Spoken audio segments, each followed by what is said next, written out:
கர்த்தாவே உங்களுக்கு நன்றி செலுத்துகிறோம். இந்த நாளில் நம்முடைய கிருபையுள்ள கரத்தில் வந்து செபிக்கிறோம் அப்பா. கர்த்தாவே இந்த நாள் முழுவதுமாய் நீர் எங்களோடு கூட வந்து நடத்துகிறதுக்காக உங்களுக்கு நன்றி செலுத்துகிறோம் அப்பா.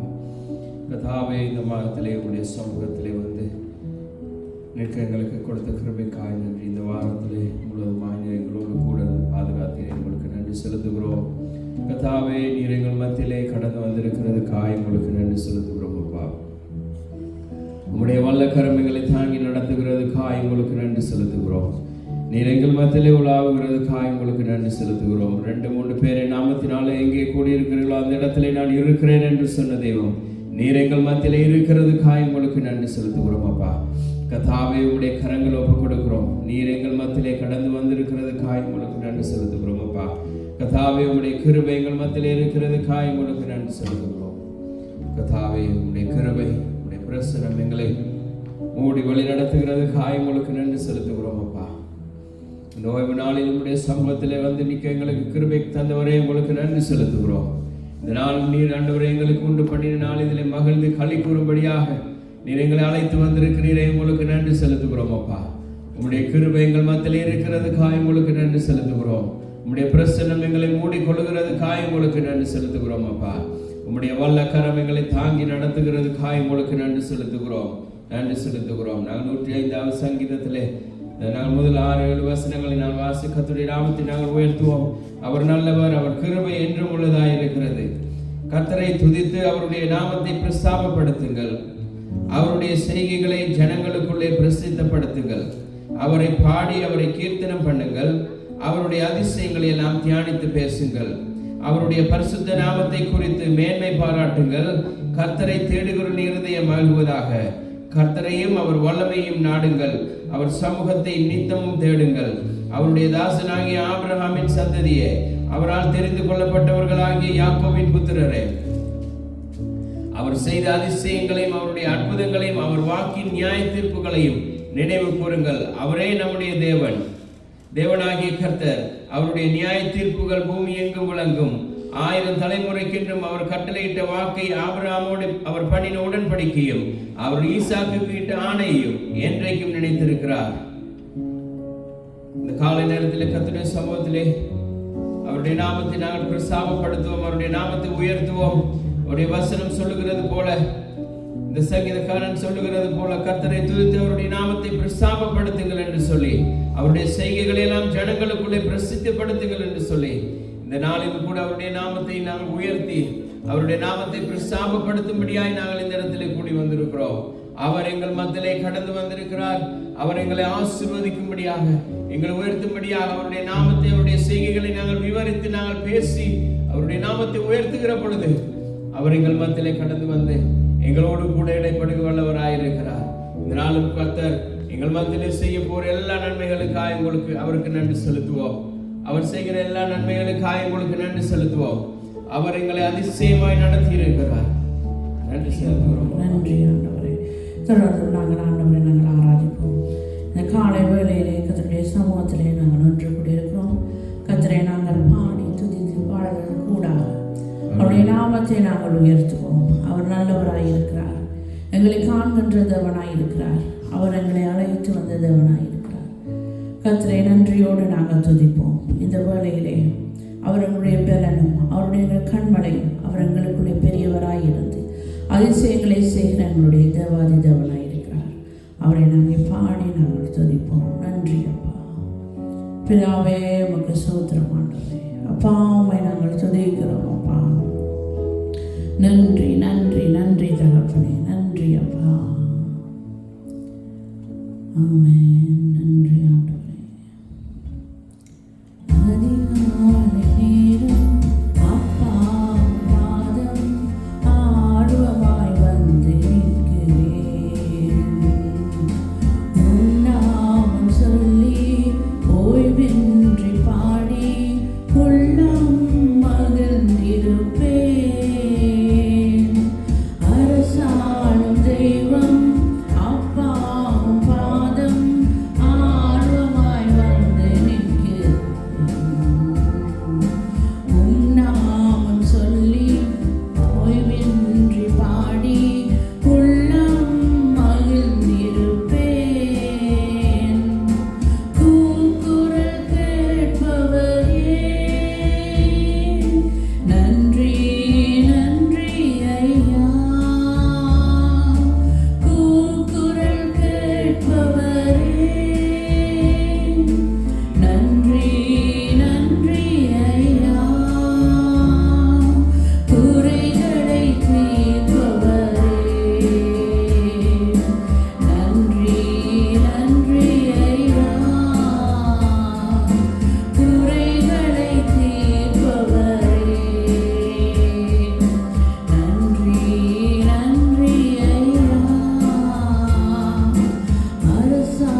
இருக்கிறவரே உமக்கு நன்றி அப்பா, நன்றி அப்பா, நன்றி ஆண்டவரே. அப்பா உமக்கு சூத்திரம் அப்பா. நல்லவரே வல்லவரே உம்மை நாங்கள் துதிக்கிறோம் ஆண்டவரே. உம்மை நாங்கள் ஆராதிக்கிறோம் ஐயா, என்று உம்மை நாங்கள் ஆராதிக்கிறோம் ஆண்டவரே. அப்பா உம்மை நாங்கள் ஆராதிக்கிறோம் ஆண்டவரே. எங்களை ஆண்டவரே மகனாக ஆண்டவரே, மகளாக ஆண்டவரை தெரிந்து கொண்ட எங்களுடைய தேவன் நீர் ஆண்டவரே. அப்பா சகலத்தையும் படைத்த எங்களுடைய தேவாதி தேவன் நீர் அப்பா. உமக்கு நன்றி நன்றி நன்றி நன்றி அப்பா.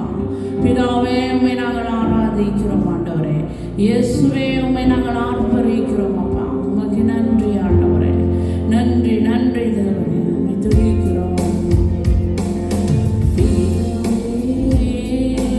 ஆராதிக்கின்றோம் இயேசுவே, ஆர்ப்பரிக்கின்றோம் ஆவியானவரே. அன்பு செய்கின்றோம்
ஸ்தோத்திரமும் கனமும் ஆண்டவரே, வல்லமையும் ஆண்டவரே, மீண்டும் ஆண்டவரே, எப்போதும் ஆண்டவரே உமக்கு ஒருவருக்கே ஆண்டவரே. அப்பா, துதியும் கனமும் ஆண்டவரே உமக்கு ஒருவருக்கே நாங்கள் செலுத்துகிறோம் ஆண்டவரே. நன்றி நன்றி நன்றி அப்பா, நன்றி ஆண்டவரே. பிதாவே உமக்கு ஸ்தோத்திரம் ஆண்டவரே, ஸ்தோத்திரம் அப்பா. அப்பா, எங்களை நீங்கள் தாங்கி, எங்களை நீங்கள் ஏந்தி ஆண்டவரே, எல்லா இடத்திலும் ஆண்டவரே எங்களை வழிநடத்துகிற தேவனாய் இருக்கிறீங்கப்பா. அதுக்காக உமக்கு ஸ்தோத்திரம் ஆண்டவரே. எப்போதும் எங்களை தாங்கி நடத்துகிற, எங்களை பாதுகாக்கிற எங்களுடைய தேவன் நீர் ஆண்டவரே, எங்களுடைய நேசர் நீர் ஆண்டவரே. அப்பா, உமக்கு நன்றி நன்றி நன்றி நன்றி நன்றி தகப்பனே.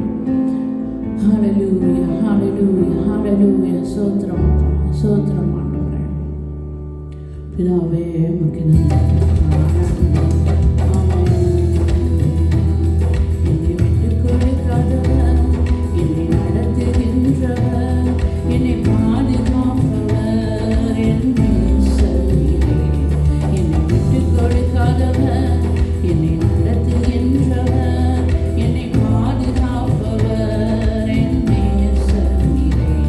நான் வழிமாறும் போது என் பாதை காட்டினீர், என்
வேளையிலும் ஆண்டவரே எங்களை விட்டு கொடுக்காத எங்களுடைய தேவன் நீர் ஆண்டவரே. எங்களை நடத்தி ஆண்டவரே எங்களுக்கு பாதுகாப்பான தேவனாய் எங்களுக்கு இருந்தப்பா. எங்களுடைய நேசராயிருந்து எங்களை வழிநடத்துகிற தேவனப்பா.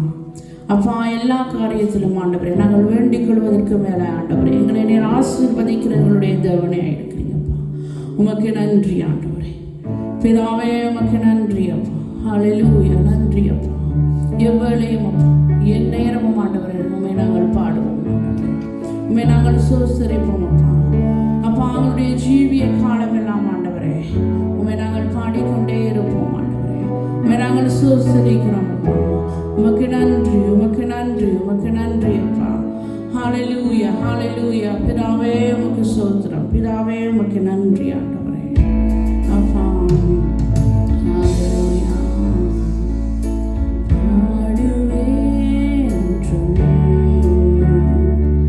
என் இயேசுவின் புகழ் என் ஜீவிய காலமெல்லாம் நான் உம்மை பாடுவேன், பாடுவேன் என்றும்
எங்களை அரசாளுகிற எங்களுடைய தேவனே, உண்மை நாங்கள் துதிக்கிறோம் அப்பா.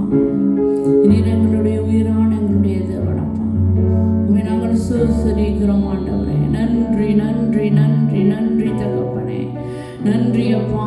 எங்களுடைய விண்ணப்பங்களை கேட்கிற தேவன் நீர் ஆண்டவரே, உங்களுடைய கண்ணீர்களை துடைக்கிற எங்களுடைய தேவனப்பா, உமக்கு நன்றி ஆண்டவரே. மரணத்தை ஜெயிக்கிற எங்களுடைய தேவன் நீர் ஆண்டவரே, உண்மை நாங்கள் துதிக்கிறோம் ஆண்டவரே. நன்றி அப்பா, நன்றி ஆண்டவரே. அகிலத்தை ஆள்கிற எங்களுடைய தேவன் நீர் ஆண்டவரே, உண்மை நாங்கள் சோசரிக்கிறோம் அப்பா. உமக்கு நன்றி, உமக்கு நன்றி, உமக்கு நன்றி ஆண்டவரே. ஹல்லேலூயா, ஹல்லேலூயா, ஹல்லேலூயா. பிதாவே உமக்கு நன்றி, பிதாவே உமக்கு நன்றி ஆண்டவரே. நன்றி அப்பா, ஹல்லேலூயா, நன்றி அப்பா. அப்பா உமக்கு சோத்திரம் சோத்திரம் சோத்திரம் சோத்திரம் அப்பா. நன்றி ஆண்டவரே, உண்மை நாங்கள் துதிக்கிறோம் ஆண்டவரே. உயிரோடு எழுந்த எங்களுடைய தேவன் அப்பா, நீர் ஜீவிக்கிற தேவன் ஆண்டவரே. நன்றி, ஹல்லேலூயா, ஹல்லேலூயா, ஆமென். உயிரோடு எழுந்தவரே, உம்மை ஆராதனை செய்கிறோம். ஜீவனின் அதிபதியே, உம்மை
செய்திருக்கிற எல்லா நன்மைகளுக்காக உங்களுக்கு நன்றி செலுத்துகிறோம். நீங்கள் மரணத்தை ஜெயித்தவர், மாறாதவராய் இருக்கிறீரப்பா. கர்த்தாவே, இன்றும் நீர் எங்களோடு கூட எங்களுக்கு வெற்றியையும் ஜெயத்தையும் நீங்கள் தருகிறவராய் இருக்கிறதுக்காக உங்களுக்கு நன்றி. உம்மோடு கூட வாழ்கிற வாழ்க்கையிலே ஜெயத்தையும் வெற்றியையும் மாத்திரம் பெற்றுக்கொள்கிறவர்களாய் நீர் எங்களை வைத்திருக்கிறதுக்காக உங்களுக்கு நன்றி செலுத்துகிறோம். எத்தனையோ சோதனைகள் கண்ணிகள் வந்தாலும் நீர் எல்லாவற்றையும் தாண்டி ஜெயம் பெற செய்கிறதுக்காக உங்களுக்கு நன்றி செலுத்துகிறோம். அப்பா, நன்றியோடு துதிக்கிறோம். உங்களுக்கு நன்றி செலுத்துகிறோம். உங்களுக்கு நன்றி செலுத்துகிறோம். அப்பா, நீ செய்த எல்லா நன்மைகளுக்காக நன்றி. அப்பா, இயேசுவின் நாமத்தினால் உங்களுக்கு நன்றி செலுத்துகிறோம். நீங்கள் தொடர்ந்து உங்களுடைய கிருபையினால் நீங்கள் நடத்துகிறதுக்காக உங்களுக்கு நன்றி. அப்பா, கர்த்தாவே, உம்முடைய பிரசன்னம் எங்களை மூடிக்கொள்ளுகிறதுக்காக உங்களுக்கு நன்றி செலுத்துகிறோம். உம்முடைய கிருபைகளை தாங்கி நடத்துகிறதுக்காக உங்களுக்கு நன்றி செலுத்துகிறோம்.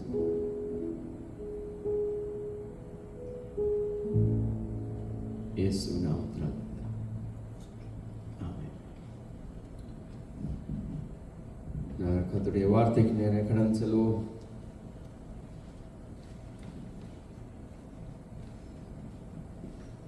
இன்றைக்கு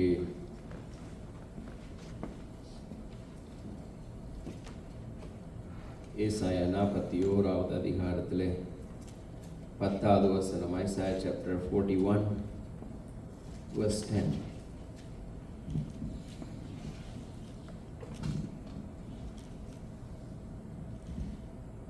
இதில் செய்தி உற்சாகப்படுத்தும்படியா,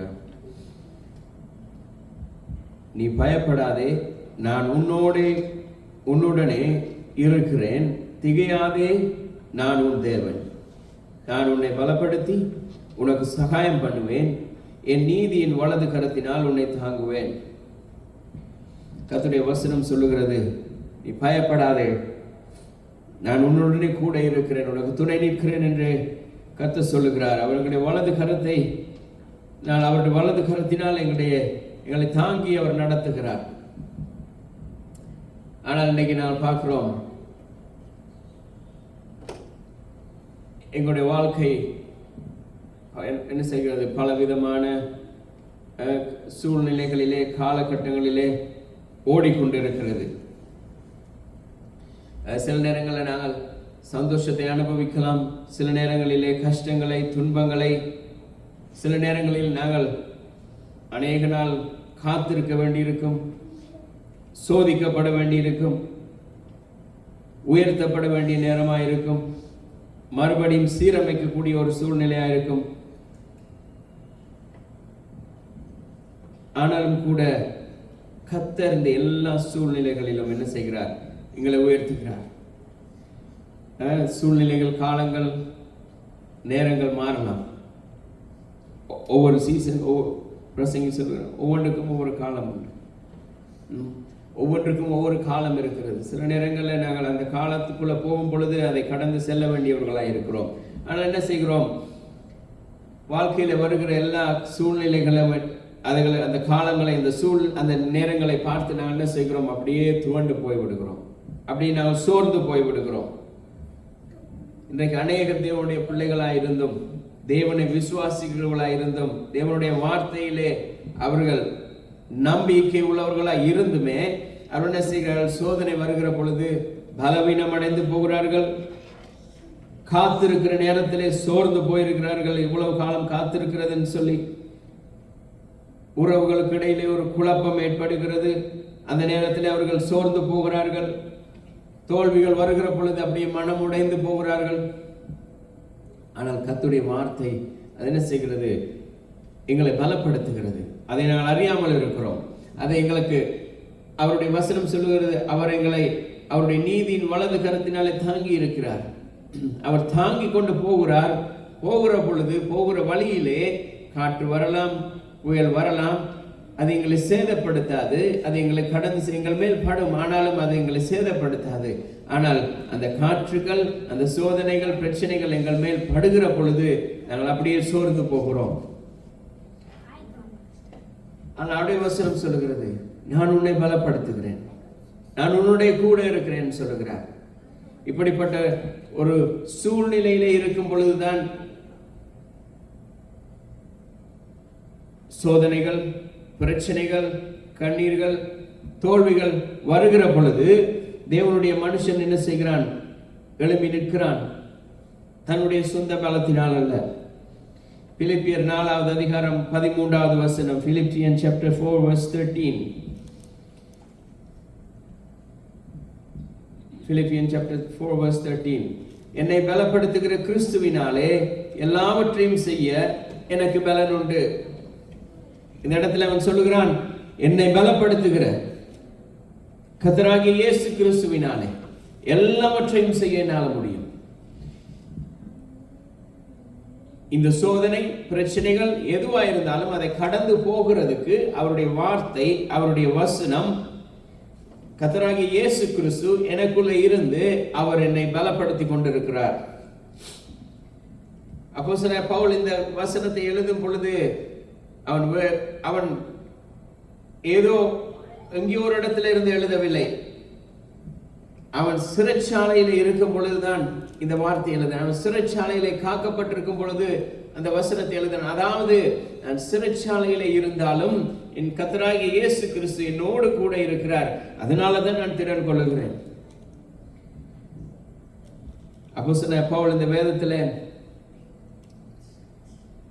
எத்தனையோ சிறை நிருபங்களை எழுதியிருக்கிறான். சிறையில் இருந்து நிருபங்களை, கடிதங்களை எழுதி சபைகளுக்கு அனுப்பி இருக்கிறான். ஆனால் எங்களுக்கு ஒரு பிரச்சனைகள், சோதனைகள் வரும் பொழுது நாங்கள் அப்படியே துவண்டு போகிறோம். மற்றவர்களுக்கு நாங்கள் உற்சாகப்படுத்தி ஆறுதல் சொல்லி தேவனுடைய வார்த்தையை பிரசங்கிக்கிற நாங்கள் என்ன செய்வோம்? அப்படியே சோர்ந்து விடுகிறோம். அவர் இப்படி சொல்லிட்டாரேன்னு சொல்லி அப்படியே 4 மணி அப்படியே படுத்துருவோம். ஆனால் அப்போஸ்தலனாகிய பவுல் சொல்லுகிறான், என்னை பலப்படுத்துகிற கிறிஸ்துவினாலே எல்லாவற்றையும் செய்ய, இனி வருகிற, வரப்போகிற, வந்திருக்கிற எல்லா காரியங்களையும் என்னால தாண்டி ஜெயம் கொண்டு போக முடியும், எல்லாவற்றையும் மேற்கொள்ள முடியும். அவருடைய வார்த்தை எனக்குள்ள இருக்கிறது. அவர் சொல்றான், ஏனென்றால் கிறிஸ்து எனக்கு பலனாயிருக்கிறார். என்னை பலப்படுத்துகிறவர் அவர், நான் அல்ல. எனக்குள்ள இருக்கிறவர் அவர். அவர் என்னை பலப்படுத்தி நான் செய்ய வேண்டிய காரியங்களை செய்கிறதுக்கு அவர் வல்லமை உள்ளவராயிருக்கிறார். 2 கொரிந்தியர் 12வது அதிகாரம் 9வது வசனம் சொல்லுகிறது. 2 Corinthians chapter 12 verse 9. 2 Corinthians chapter 12 verse 9. அவர் சொல்றார், என்னுடைய கிருபை உனக்கு போதும்.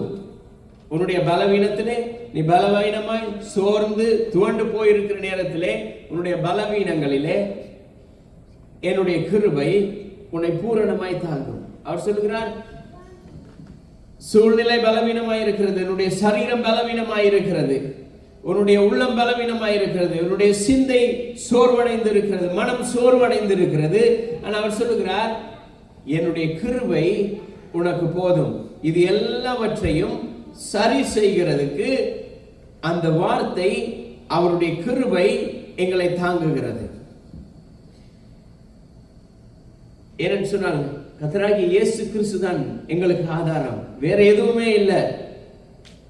எங்களிடம் இருக்கிற பணமோ, படிப்போ, சுற்றிலும் இருக்கிற மக்களோ, அப்படி இல்லாவிட்டால் எங்களுக்கு இருக்கிறதான தகமைகளோ, பொறுப்புகளோ, பதவிகளோ அல்ல.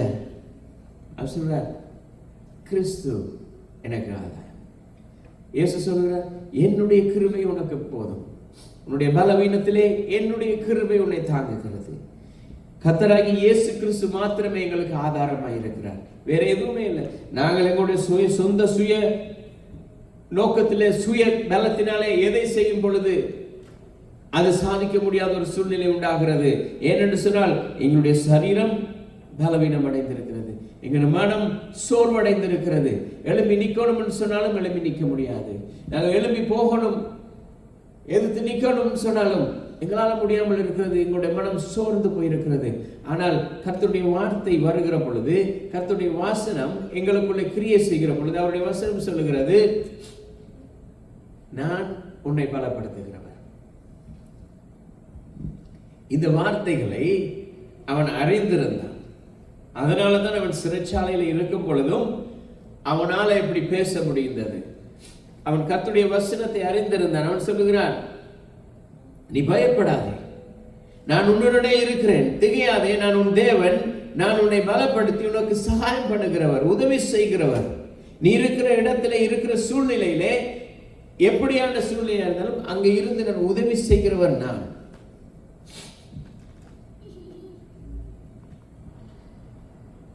அவர் என்ன தெரியுமா செய்கிறார்? எங்களுக்கு பலன் அளிக்கிறார், ஒரு புது பலன் அளிக்கிறார். சோர்ந்து போகிறவனுக்கு அவர் சத்துவத்தை கொடுக்கிறார். எப்படி சத்துவம்? பலன் அளிக்கிறார், புது பலனை கொடுக்கிறார். அந்த புது பலன் எப்படி, எதுக்காக வருகிறது? சோதனையை சகிக்கிறதுக்கு. சோதனையை சகிக்கிறதுக்கு தேவனுடைய பலன் புதிதாய் உருவாகிறது. எங்களுக்கு இருக்கிற பலத்தோட இல்ல, இந்த பலனை அவர் புதுப்பிக்கிறார். அவர் மறுபடியும் உற்சாகப்படுத்துகிறார், மன்னிக்கிறதுக்கு, மற்றவர்களை மன்னிக்கிறதுக்கு, சோதனையில் இருந்து தப்பித்துக் கொள்ளுகிறதுக்கு, கர்த்தருக்கு இன்னும் உண்மையாய் இருக்கிறதுக்கு. அவர் எங்களுக்கு கொடுத்துதான் இந்த ஓட்டத்தை ஓடி முடிக்கிறதுக்கு அவருடைய பலன் எங்களுக்கு போதுமானதாய் அவர் எப்பொழுதுமே அவருடைய பலனை அளித்துக் கொண்டிருக்கிறார். எங்களுக்கு தெரியாது, ஆனால் அவருடைய கிருபை எங்களை சூழ்ந்து கொண்டிருக்கிறது. அவருடைய நீதியின் வலது கரத்தினால் எங்களை தாங்கி இருக்கிறார். நாங்கள் மறந்துடுறோம், ஆனால் அவர் சொல்றார், நான் தாங்கி கொண்டிருக்கிறேன். இந்த பூமியின் அஸ்திவாரங்கள் எல்லாம் அவர்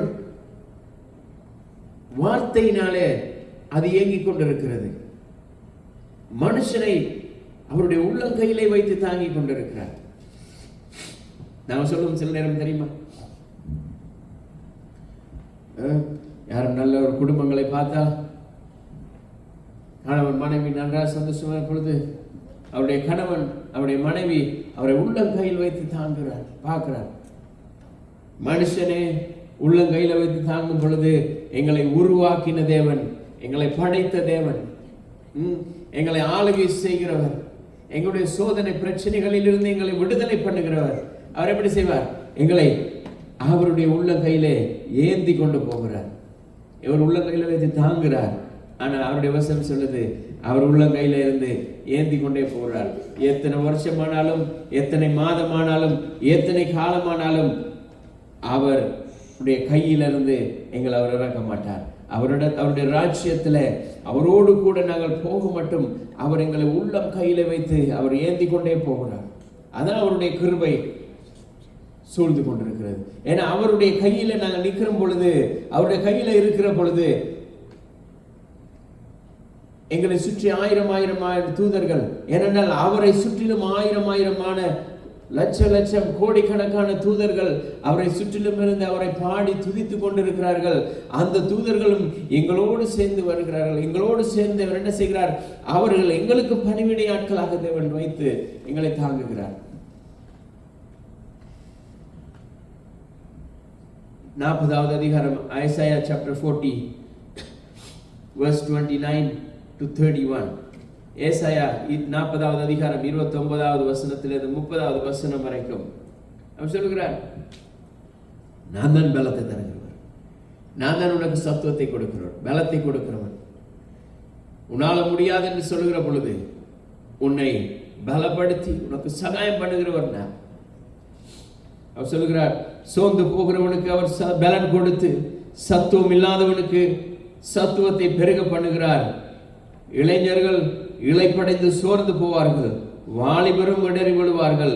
கர்த்தருக்கு காத்திருக்கிறவர்களோ, கர்த்தருக்கு காத்திருக்கிறவர், அதாவது கர்த்தரால் என்னை நடத்த முடியும், என்னால முடியாது, என்னுடைய மனம் சோர்ந்து இருக்கிறது, என்னுடைய பலவீனப்பட்டிருக்கிறேன், என்னால முடியாது என்று சொல்லுகிற பொழுது அந்த இடத்திலே நாங்கள் என்னால் முடியாது என்று அப்படி விழுந்து விடாதபடி, என்னாலே முடியாது ஆனால் கர்த்தர் செய்வார் என்று சொல்லி நம்புகிற பொழுது, விசுவாசிக்கிற பொழுது அவர் சொல்கிறார், கர்த்தருக்கு காத்திருக்கிறவர்களோ புதுபலன் அடைந்து கழுகளைப் போல செட்டைகளை எடுத்து எழும்புவார்கள். அவர்கள் ஓடினாலும் இளைப்படையார்கள், நடந்தாலும் சோர்வடையார்கள். இந்த வசனம் தெளிவாக சொல்கிறது. எதற்காக சொல்றார்? இளைஞர்கள் இளைப்படைந்து போவார்கள். ஏனென்றால் வாலிப பருவம், வாலிப பிராயம் உற்சாகமானது, தைரியமானவர்கள், எல்லா காலகட்டத்தை விட, வயது முதிர்ந்தவர்களை விட, சிறுவர்களை விட வாலிபர்கள், பலம் மிகுந்தவர்கள், உற்சாகமானவர்கள், அவர்கள் எதையும் செய்யும், அவர்கள் கூட சோர்ந்து போவார்கள். ஆனால் கர்த்தருக்கு காத்திருக்கிறவர்களோ தேவனுடைய வல்லமையினாலே, தேவனுடைய பலத்தினாலே நிற்கிறவர்கள். அவர்கள் என்ன செய்வார்கள்? பலன் கொண்டு எழும்பு கர்த்தருக்காக ஓடுவார்கள்.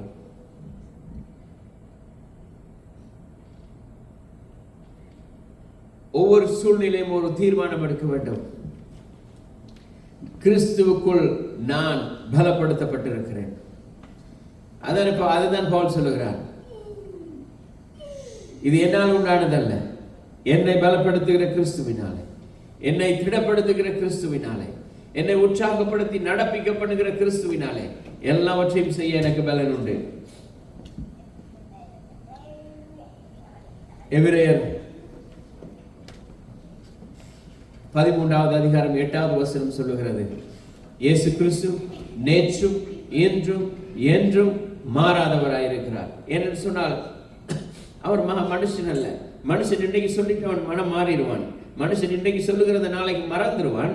ஆனால் கர்த்தராகிய இயேசு கிறிஸ்து சொல்லுகிறார், அவர் நேற்றும், தேவனுடைய வசனம் சொல்லுகிறது, அவர் நேற்றும் இன்றும் என்றும் மாறாதவராயிருக்கிறார். அவர் அன்றைக்கு அற்புதங்களை செய்தவர். அவர் வாழ்ந்த காலத்திலே ஜனங்கள் மத்தியிலே அதிசயங்களை செய்தவர். தேவனுடைய ஊழியக்காரர்கள் மூலமாய் அற்புதங்களை செய்தவர். இன்றைக்கும் எங்களோடு கூட இருந்து எங்களை நடத்த அவர் வல்லமை உள்ளவர், அவர் பலன் உள்ளவர், போதுமானவராயிருக்கிறார்.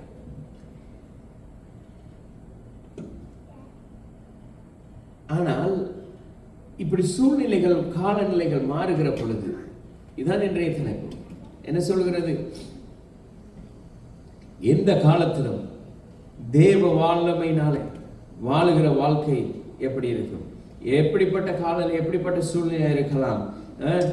புயல் வருகிற பொழுதா இருக்கலாம், காத்திருப்பின் நேரமா இருக்கலாம், அறுவடை நேரமா, எப்படிப்பட்ட காலங்களா இருந்தாலும் கர்த்தருக்கு காத்திருக்கிற பொழுது அவர் எங்களுக்கு பலத்தை அளிக்கிறவராயிருக்கிறார். அவர் எங்களுக்கு பலன் கொடுக்கிறவராயிருக்கிறார். அதை நாங்கள் என்ன செய்யணும்? எங்களுடைய மனதிலே, எங்களுடைய மனம் அதை ஆயத்தப்படுத்த வேண்டும். கர்த்தர் என்னோடு கூட இருந்து இந்த காரியத்தை செய்வார். எங்களுடைய மனம் அதற்கு ஆயத்தமாய் இருக்க வேண்டும். ஆகவேதான் 1 பேதுரு 1வது அதிகாரம் 13வது வசனத்திலே, 1 Peter chapter 1 verse 13, 1 Peter chapter 1 verse 13, ஆகையால் நீங்கள் உங்கள் மனதின் அறையை கட்டிக்கொண்டு தெளிந்த புத்தி உள்ளவர்களாய் இருந்து இயேசு கிறிஸ்து வெளிப்படும் போது உங்களுக்கு அளிக்கப்படும் கிருபையின் மேல் பூரண நம்பிக்கை உள்ளவர்களாய் இருங்கள். அவருடைய வசனம் சொல்லுகிறது, பேதுரு சொல்லுகிறான், ஆகையால் நீங்கள் உங்கள் மனதின் அறையை கட்டிக்கொண்டு,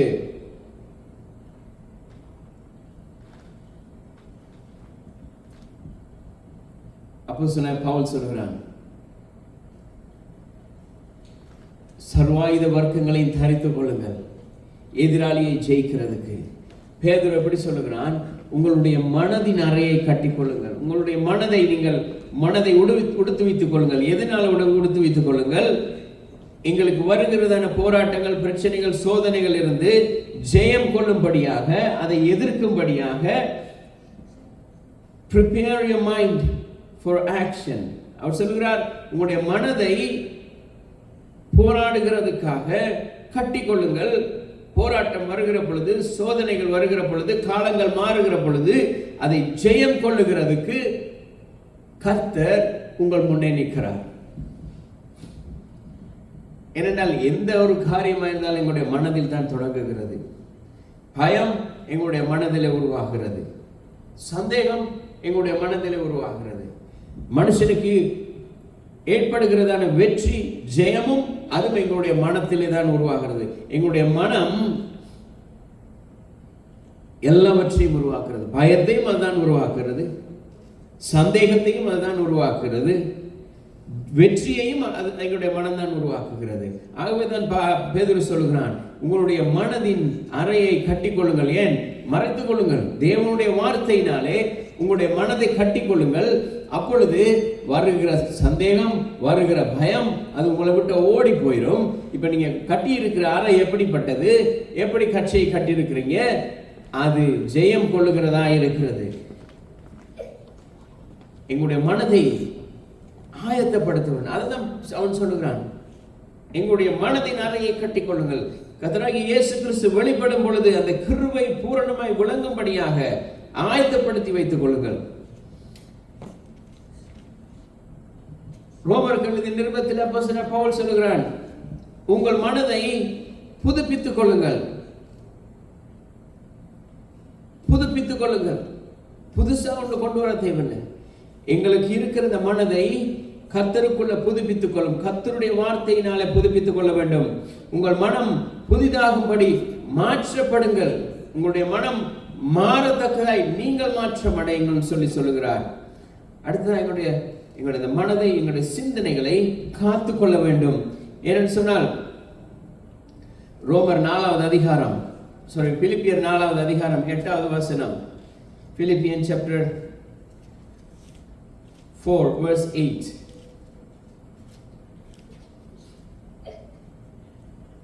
கடைசியாக சகோதரரே, உண்மை உள்ளவைகளோ, ஒழுக்கம் உள்ளவைகளோ, புத்தி உள்ளவைகளோ, கற்புள்ளவைகளோ, அன்புள்ளவைகளோ, நற்கீர்த்தி உள்ளவைகளோ, புண்ணியம் எதுவோ, புகழ் எதுவோ அவைகளையே சிந்தித்துக் கொண்டிருங்கள்.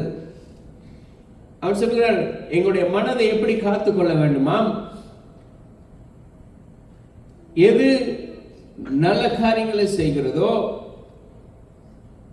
எது ஒழுக்கமோ, எது நீதியோ, எது கற்புள்ளவைகளோ, எது அன்புள்ளோ, எது நல்ல காரியங்களை செய்கிறதோ, இப்படிப்பட்ட நற்காரியங்களினாலே எங்களுடைய மனதின் அறையை நாங்கள் கட்டிக்கொள்ளுகிற பொழுது அது என்ன செய்கிறது? எங்களுடைய சிந்தையை, எங்களுடைய மனதை அது காத்துக் கொள்ளுகிறது.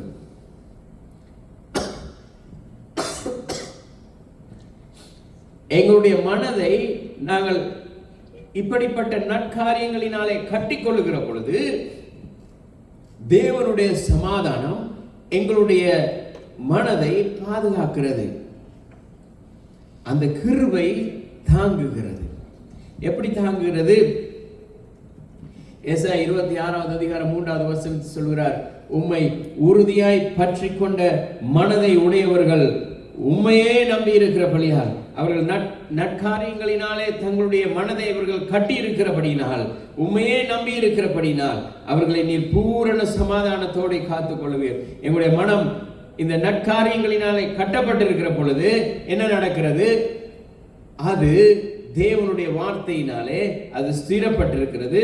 அவர் எங்களை பாதுகாக்கிறார், சமாதானத்தை கட்டளையிடுகிறார். போராட்டம் வருகிற பொழுது தேவனுடைய வசனத்தின் நற்காரியங்களினாலே எங்களுடைய மனம் கட்டப்பட்டிருக்கிற பொழுது தேவ சமாதானம் எங்களை ஆண்டு கொள்ளுகிறது. வருகிற பிரச்சனை, சூழ்நிலைகள், காலங்கள் அது எதுவா இருந்தாலும் அவற்றை எதிர்கொள்ளத்தக்கதாக அது எங்களுக்கு என்ன செய்கிறது? உதவி செய்கிறது. ஏனென்றால் தேவனை நோக்கி, தேவனுடைய வார்த்தையின் மேல் நிலைத்திருந்து தேவனுடைய வார்த்தையினால் கட்டப்பட்டிருக்கிற பொழுது அந்த வாழ்க்கைக்கு முழுமையான சமாதானம் உண்டாயிருக்கிறது. தேவனுடைய வார்த்தையை நம்பி கட்டப்பட்டிருக்கிற அந்த இருதயத்துக்கு பூரண சமாதானம். சூழ்நிலைகள் மாறலாம், பிரச்சனைகள் வரலாம், வியாதிகள் வரலாம், எங்களுடைய மனதில் சோர்வுகள் உண்டாகலாம். ஆனால் அது தற்காலிகமானது. அது தற்காலிகமானது என்ன செய்கிறது? எல்லா காரியங்களும் கடந்து போய் அது என்ன செய்கிறது? ஒரு சமாதானத்தை உண்டு பண்ணுகிறது. ஏனால் எங்களுடைய மனம், எங்களுடைய சிந்தை அது அவருக்கு சொந்தமாக இருக்க வேண்டும். எபேசியர் 5வது அதிகாரம் 21வது வசனம்.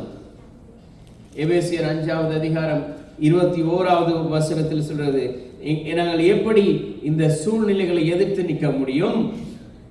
தாழ்மையினாலே தேவனுக்கு முன்பதாக நிலை நிறுத்தப்படுகிற பொழுது we need to position ourselves through humility.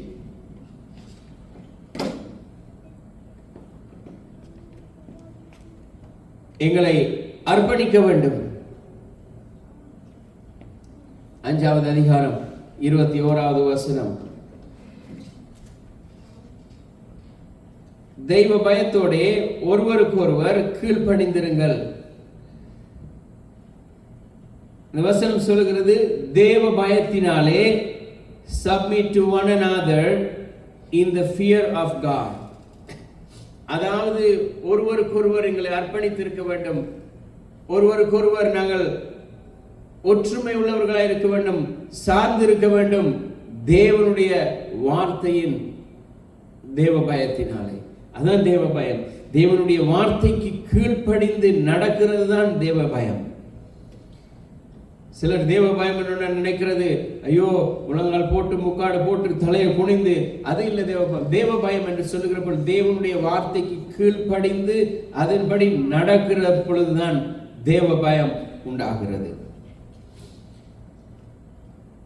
அதாவது சிலர் நினைக்கிறார்கள் தாழ்மை, இந்த கீழ்ப்படிதல், இந்த தாழ்மை கீழ்ப்படிதல் சொல்லி வரும் பொழுது அது ஏதோ ஒரு பலவீனம், அவர்களால் முடியல, அதனால தான் அவர்களுக்கு கீழே இருக்கிறாங்க. அவர்களால் செய்ய முடியல, அதனால தான் அவர்களுக்கு இல்லை. தாழ்மை என்கிறது அது ஒரு பலவீனம் அல்ல. என்ன சொன்னா, இயேசு கிறிஸ்து தம்மை தாமே அவர் தாழ்த்தினார். அவர் பரலோகத்தில் இருந்து வந்த பொழுது பரலோகத்தினுடைய ஆசீர்வாதங்கள், பரலோகத்தினுடைய ஆசாபாசங்களை எல்லாம் பெற்றிருந்தவர், அனுபவித்தவர். அவர் எல்லாவற்றையும் விட்டு தாழ்மையாக இந்த பூமிக்கு வந்தார். அவர் தாழ்மையின் ரூபம் எடுத்தவர் இந்த பூமிக்கு வந்ததுனால அது ஏதோ ஒரு மோசமான காரியம் என்று அவர் நினைக்கல. நினைச்சார் தாழ்மை, சக மனுஷரோட, சுற்றி இருக்கிறவர்களோட, மற்ற மனுஷர்களோட அவர் நேரடியாக பழக முடியும். அவர்களோடு அவர் என்ன செய்தார்? ஒற்றுமையாக அவர்களோடு அவர் ஒருமனப்பட்டிருந்தார். இயேசு தம்மை தாழ்த்தினார். பிலிப்பியர் 2வது அதிகாரம் 5வது வசனத்திலிருந்து 11வது வசனம் வரைக்கும் என்ன சொல்றார்? தங்களை தாழ்த்தி அவர் என்ன செய்கிறார்? தேவனை உயர்த்தினார். தன்னுடைய வாழ்க்கையிலே தன்னுடைய தகப்பனாயிருந்தும் அவர் தேவன் கொடுத்ததான அந்த வாக்குத்தத்தங்கள் அவருக்குரிய மகிமையை அவர் அதை மிஸ்யூஸ் பண்ணல. அவர் என்ன செய்கிறார்? தேவனுக்கு கொடுக்க வேண்டிய கணத்தை எல்லா மனுஷருக்கு முன்பதாகவும் அவர் கர்த்தருக்கு கொடுத்தார். தன்னை தாழ்த்தினார். எதற்காக? எங்களை வாழ வைக்கும்படியாக. இன்றைக்கு அநேகர் நினைக்கிறது, மற்றவர்களுக்கு முன்பாக தாழ்மைப்படுகிற பொழுது ஒரு பெரிய ஒரு பிரஸ்டீஜ் பிரச்சனை என்று சொல்லி இல்லை. ஆனால் அது என்ன சொல்ல செய்கிறது? இந்த ஐக்கியம், இந்த தாழ்மை என்ன செய்கிறது? ஆசீர்வாதத்தை கொண்டு வருகிறது. ஒருவர் இருக்கிறதான அந்த ஐக்கியம் எல்லாருக்கும் ஒரு ஆசீர்வாதத்தை உண்டு பண்ணுகிறது. அவர்களுக்கு மாத்திரமல்ல, சுற்றி இருக்கிறவர்களுக்கும் அந்த ஆசீர்வாதத்தை கொண்டு வருகிறது. அதான் சொல்கிறது 133வது சங்கீதத்திலே சங்கீதக்காரன் சொல்கிறார், இதோ சகோதரர் ஒருமித்து வாசம் பண்ணுகிறது, அது எத்தனையும் இன்பம் நன்மையும் ஏற்றதுமாய் இருக்கிறது சொல்லி. 133வது சங்கீதம். இதோ சகோதரர் ஒருமித்து வாசம் பண்ணுகிறது, எத்தனை நன்மையும் எத்தனை இன்பமும் ஆனது. அது ஆரோனுடைய சிரசின் மேல் ஊற்றப்பட்டு அவனுடைய தாடியிலே வடிகிறதும் அவனுடைய அங்கிகளின் மேல் இறங்குறதுமான நல்ல தைலத்துக்கும் எர்மோன் மேலும் சீயோன் பர்வதங்களின் மேலும் இறங்கும் பனிக்கோப்பாய் இருக்கிறது. அங்கே கர்த்தர் என்றென்றைக்கும் ஆசீர்வாதத்தையும் ஜீவனையும் கட்டளையிடுகிறார். இந்த இடத்துல என்ன சொல்லப்படுகிறது?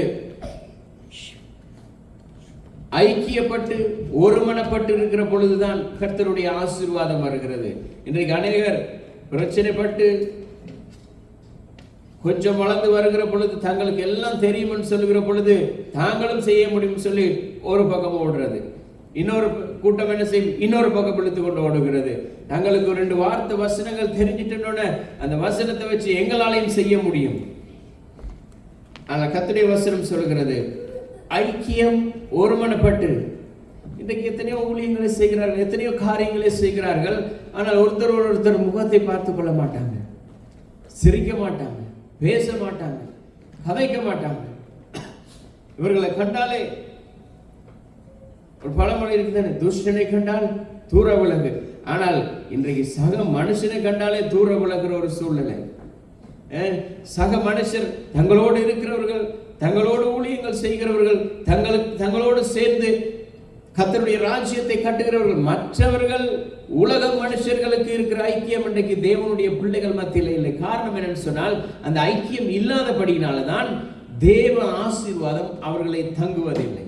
அவர் நினைக்கிறாங்க, நாங்கள் வீடு இருக்கிறது, வாசல் இருக்கிறது, சொத்து சுகம் இருக்கிறது, அது அல்ல ஆசீர்வாதம். சொல்றாரு, இந்த பூமியில இருக்கிற இந்த பொக்கிஷம் என்ன தெரியுமா செய்யும்? பூச்சியும் துருவும் பிடித்து திருடன் அதை கண்ணமிட்டு திருடி விடுவான். ஆனால் கர்த்தருக்கு காத்திருந்து சகோதர சிநேகத்தினாலே ஒருவரை ஒருவர் நேசித்து ஐக்கியப்படுகிற பொழுது அங்க இருக்கிற ஆசீர்வாதம், அந்த வசனம் சொல்லுகிறது, அது ஆரோனுடைய சிரசின் மேல் ஊற்றப்பட்டு, தலையிலே ஊற்றப்பட்டு, அப்படியே தாடியிலே அந்த எண்ணெய் வடிகிறது. அது எவ்வளவு அது ஆசீர்வாதத்தை கொடுக்கும் என்று சொல்லுகிறார். எர்மோன் மேலும் சீயோன் பர்வதங்கள் மேலும் இறங்கும் பனிக்கோப்பாய் இருக்கிறது. எர்மோன் மேல் எல்லாரும் நினைக்கிறது சீயோன் பர்வதம் சொன்னால் கர்த்தர் சீயோனில் இருந்து ஆசீர்வதிப்பார். சீயோன் ஏதோ பெரிய செழிப்பான ஆசீர்வாதம். சீயோன் என்கிறதுடைய அர்த்தம் அது கற்பாறை, வறண்ட நிலம். ஆனால் அந்த இடத்திலிருந்து கர்த்தர் எங்களை ஆசீர்வதிக்க முடியும். அதைதான் இந்த வசனம் சொல்லுகிறது. அது வறண்ட நிலமாய் இருந்தாலும் அந்த சீயோனிலே எப்படி பனி இறங்கி ஒரு இடத்துல காய்ந்து உலர்ந்த தரையிலே தண்ணீர் ஊற்றுகிற பொழுது அது ஊறி அது உடனே காய்ந்து விடும். ஆனால் வசனம் சொல்லுகிறது, அந்த சீயோனிலே பனி பொழிகிறது, அது பாய்ந்து அது எப்படி செய்கிறது? அந்த பனி அப்படியே எல்லா இடத்தையும் போய் நிரப்புகிறது, செழிப்பாக்குகிறது. அவனமாய் கர்த்தருடைய ஆசீர்வாதம் இருக்கும். ஏன்னா எங்களுடைய மனம், மனுஷனுடைய மனம் எப்படி இருக்குன்னு சொன்னால், சக பக்கத்தில் இருக்கிற மனுஷனை அவர்கள் நாங்கள் ஊழியம் செய்கிறோம், நீங்க ஒரு ஊழியம் செய்யுங்க, எல்லாரும் ஊழியம் செய்ய, ஆனால் ஒருத்தரோட ஒருத்தர் கேட்க மாட்டாங்க, ஒருத்தர் ஒருத்தர் பேச மாட்டாங்க, முகத்தை பார்க்க மாட்டாங்க. காரணம் என்னன்னு சொன்னா, அவரோட பார்த்த பிரச்சனை, பேசின பிரச்சனை, ஊழியக்காரர்களுடைய பிரச்சனை, சக விசுவாசிகளுடைய பிரச்சனை. ஆனால் கர்த்தருடைய சமூகத்தில் போய் ஆடி பாடி துதித்து, வசனம் சொல்லுகிறது, அது மாய்மாலமான ஜெபம், அது மாய்மாலமான ஆராதனை, அது கூக்குரல், அது கேட்காது. என்ன சொல்ற வசனம் சொல்கிறது, கர்த்தரை தொழுது கொள்கிறவர்கள் ஆவியோடும் உண்மையோடும். அந்த ஆவி உண்மை எங்க இருக்கிறது? ஐக்கியம், சகோதர சிநேகத்திலே உருவாகிறது. கவனமாக கேட்டுக்கொள்ளும். எப்பொழுதுமே தேவனுடைய சபையோடு இணைந்திருக்க. இன்றைக்கு அநேகர் சபைக்கு போகிறதே இல்லை, அது ஒரு பிரச்சனை. சபைக்கு போறதும் இல்லை. சபை எப்படி இருக்குன்னு சொன்னா, தங்களுக்கு ஏற்ற போல் சபையை மாற்றிக் கொள்கிறது, தங்களுக்கு ஏற்ற போல் சபையின் நேரத்தை அவர்கள் வைத்துக் கொள்கிறது, தங்களுடைய வேலைக்கு ஏற்றபடி தேவனுடைய நாமத்தை, தேவனுடைய ஆலயத்தை வைத்துக் கொள்கிறது. ஆனால் எல்லாவற்றையும் தேவன் பார்த்து கொண்டிருக்கிறார். அவர் சொல்றார், ஆனாலும் நியாயத்தில் ஒரு நாள் கொண்டு வந்து நிறுத்துவார். கிறிஸ்தவர்கள் ஆயிட்டமே, இயேசு கிறிஸ்து மூலமா ரட்சிக்கப்பட்டுட்டமே, எங்களுக்கு நியாய தீர்ப்பு இல்லை அப்படி என்கிற அந்த ஒரு என்ன சொல்றது மமதையில தான் இன்றைக்கு அநேக தேவனுடைய பிள்ளைகள் ஓடிக்கொண்டிருக்கிறார்கள். ஏன்னா நாங்கள் கிறிஸ்தவர்கள் ஆனபடியினால் நியாய தீர்ப்புக்கு தப்பி தேவனுடைய ஆசீர்வாதத்தை சுதந்திரித்துக் கொள்ளட்டும் சொல்லி அந்த ஒரு நம்பிக்கையில ஓடிக்கொண்டிருக்கிறார்கள். ஆனால் அவனுடைய கிரியைக்கு தக்க பலன் அவரோடு கூட வருகிறது. நாங்கள் எவ்வளவோ இங்கே காரியங்களை அவருக்கு வாழ்ந்திருக்கிறோமோ அதற்கேற்ற பலன் தான் கிடைக்கும். கர்த்தருக்காக நாங்கள் 50% இந்த பூமியிலே வாழ்ந்திருந்தால் அந்த 50%க்குரிய ஆசீர்வாதம் தான் அங்கே கிடைக்கும். இங்கே நாங்கள் 10% கூட கர்த்தருக்காக வாழாமல் அங்கே போய் 100% எதிர்பார்க்க முடியாது. அதுதான் அதனுடைய பலன். அவனுடைய கிரியைக்கு ஏற்ற பலன் அவரோடு கூட வருகிறது.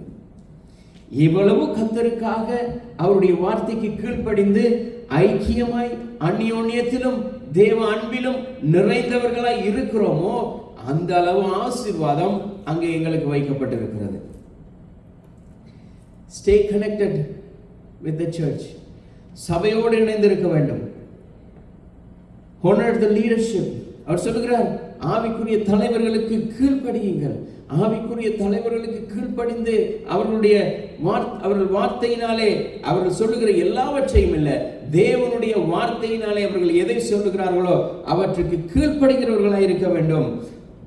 ஒருவரை ஒருவர் நேசியுங்கள், ஒருவருக்கு ஒருவர் மன்னியுங்கள், ஒருவருக்கு ஒருவர் உதவி செய்யுங்கள். இதுதான் கர்த்தர் எதிர்பார்க்கிறார். இதைத்தான் தேவன் எங்களுடைய வாழ்க்கையிலே எதிர்பார்த்துக் கொண்டு, இதைத்தான் தேவன் எங்களுடைய வாழ்க்கையிலே அவர் அங்கலாய்த்துக் கொண்டிருக்கிறார்.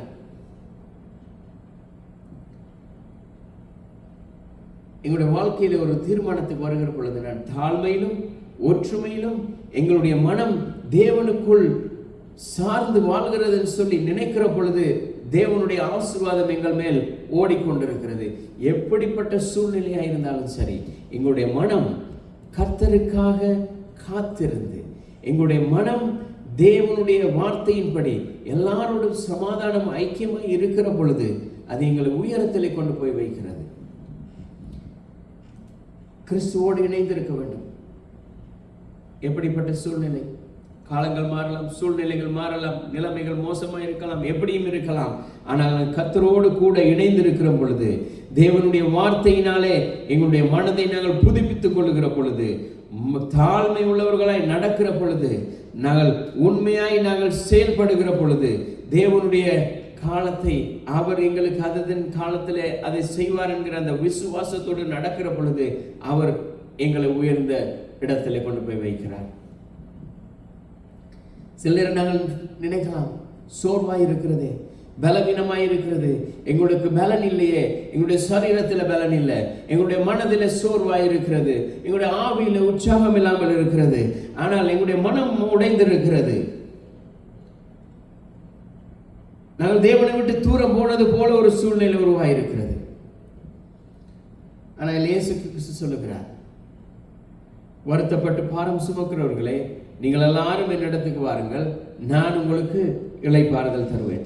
வருத்தப்பட்டு பாரம் சுமக்கிற நீங்கள் யாரா இருந்தாலும் என்னிடத்துல வாங்க, நான் உங்களுக்கு இளைப்பாறுதல் தருவேன். வேற எங்கேயுமே இல்லை, இளைப்பாறுதல் எங்கேயுமே இல்லை. இளைப்பாறுதல் கிடைக்கிற ஒரே ஒரு இடம் கர்த்தராகிய இயேசு கிறிஸ்து இடத்துல மாத்திரமே. ஏனால் இன்றைக்கு இந்த உலகத்தில் இருக்கிற எந்த ஒரு காரியமா இருந்தாலும் சரி, பணமோ கல்வியோ சொத்து சுகங்களோ மனுஷர்களோ எதுவா இருந்தாலும் அது நிரந்தரமான ஆறுதலை கொடுக்காது. அது இன்றைக்கு இருந்து நாளைக்கு மாறிடும். இன்றைக்கு இருக்கிற பணம் நாளைக்கு இல்லாமல் போயிடும். இன்றைக்கு இருக்கிற மனுஷர்கள் நாளைக்கு மாறி விடுவார்கள். எங்களுடைய காலங்கள் இன்றைக்கு நல்ல ஆசீர்வாதம் போல இருக்கலாம், அது மாறலாம். ஆனால் கர்த்தருடைய வசனம் சொல்லுகிறது, கர்த்தருக்கு காத்திருக்கிற பொழுது அவர் சொல்லுகிறார், வருத்தப்பட்டு பாரம் சுமக்கிற யாரா இருந்தாலும் என்னிடத்துல வாங்க, நான் உங்களுக்கு இளைப்பாறுதல் தருவேன், நான் உங்களை இளைப்பாற செய்வேன். நீங்கள் களைப்பார்ந்து நான் உங்களை களைப்பாற்றி இன்னும் ஓட வேண்டிய ஓட்டத்துக்கு ஓட செய்கிறவர் நானா இருக்கிறேன். உன்னை பலப்படுத்தி உனக்கு சகாயம் பண்ணி நான் உன்னோட கூட இருக்கிறேன் என்று சொல்லுகிறார்.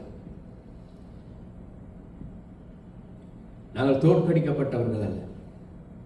ஏனால் தேவன் எங்களை பலப்படுத்தி கொண்டே இருக்கிறார். தேவன் எங்களை அனுதினமும் பலப்படுத்துகிறார். எப்படிப்பட்ட காலங்கள் சூழ்நிலையில இருந்தாலும் தேவன் எங்களை பலப்படுத்தி கொண்டிருக்கிறார்.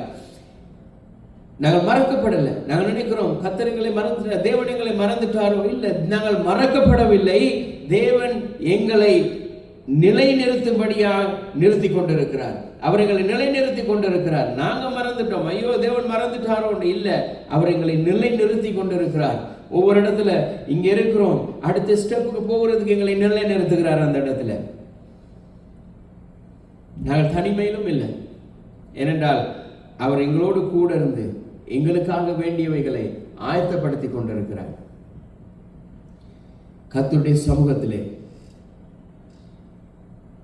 நாங்கள் அவருக்கு உண்மையாக வாழ்கிற பொழுது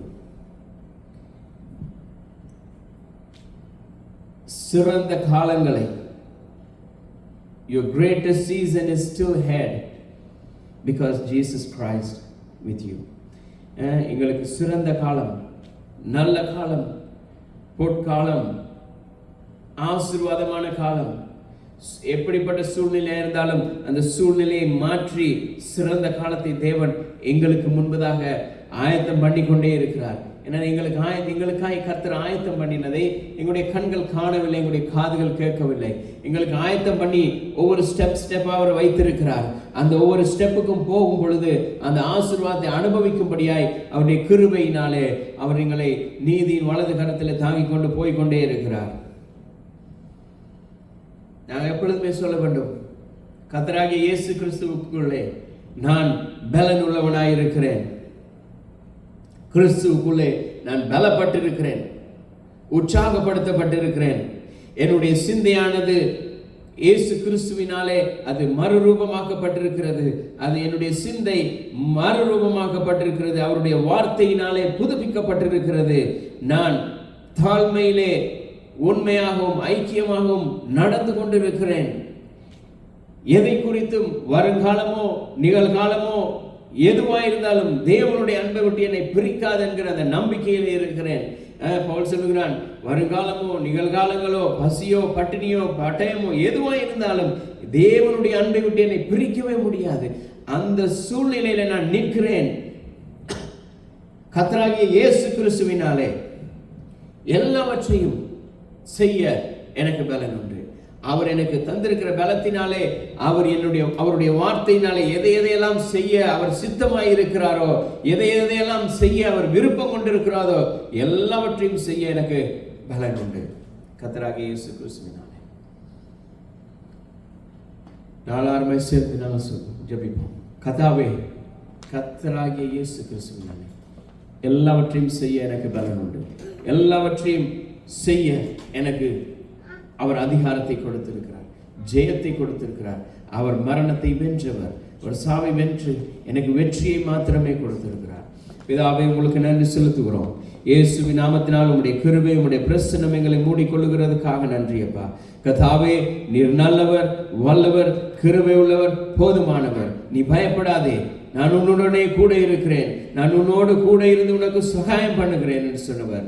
நீர் எங்களுக்கு கூட இருந்து கர்த்தாவே, நீர் எங்களுக்கு சகாயம் பண்ணி உதவி செய்து உம்முடைய நீதியின் வலது கரத்தினாலே எங்களை தாங்கி நாங்கள் ஆண்டவரே வருகிற எல்லா காலங்கள் சூழ்நிலைகள் எல்லாம் எதுவா இருந்தாலும் எல்லாவற்றையும் தாண்டி செல்லத்தக்கதாக எங்கள் மனதிலே உம்முடைய வார்த்தையை வைத்து உம்மை நோக்கி பார்த்து ஓட கர்த்தருடைய கரம் எங்களை கூட இருந்து நடத்துகிறதுக்காக உங்களுக்கு நன்றி செலுத்துகிறோம் அப்பா.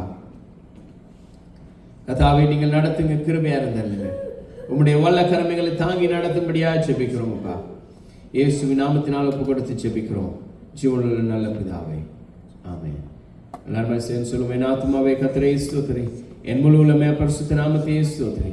என் ஆத்துமாவே கர்த்தரை ஸ்தோத்திரி, அவர் செய்யும் சகல உபகாரங்களையும் மறவாதே. நம்முடைய கர்த்தராகிய இயேசு கிறிஸ்துவினுடைய கிருபையும் தேவனுடைய அன்பும் பரிசுத்த ஆவியானவருடைய அந்யோன்ய ஐக்கியமும் எங்கள் அனைவரோடும் கூட இருந்து நடத்துவதாக. ஆமென். ஆமென்.